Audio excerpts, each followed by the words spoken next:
Are they already gearing up to start selling notes at discounts? Right now, I think that that's premature. I don't think they're at that phase yet. And I only think they're not at that phase and not thinking that far ahead just yet because we're very early in this crisis. But I also think it's because a lot of the people that had experience like you or me in the last downturn have been working on other stuff. And we're going to have to clear the cobwebs and get back to what were the efficiencies that worked 10 years ago and how do we institute those at the banks. I think that's a big part of it. We're looking at the first wave of defaults now that April 1st has passed. By May 1st, you're going to start seeing lists of properties that are going to be targets for default. The banks for default. Yeah, but they're these are non-curable.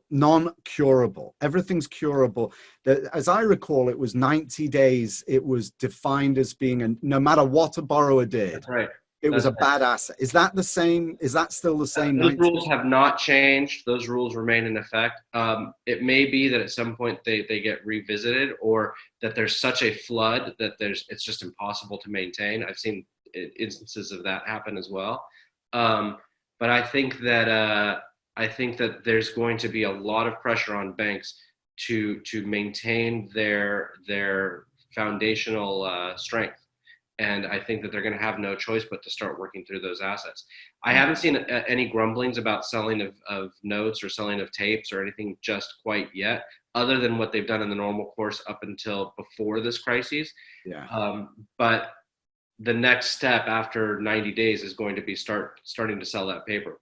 The people that are calling me now are special servicers that are outside servicers not affiliated with the banks themselves that are servicing notes for those banks, or worse, servicing them for the benefit of securitized bondholders that have bought them on the securities on the open market. And then you have former distressed asset managers that in essence want to come out of retirement to go help the banks work through what they see as the coming wave.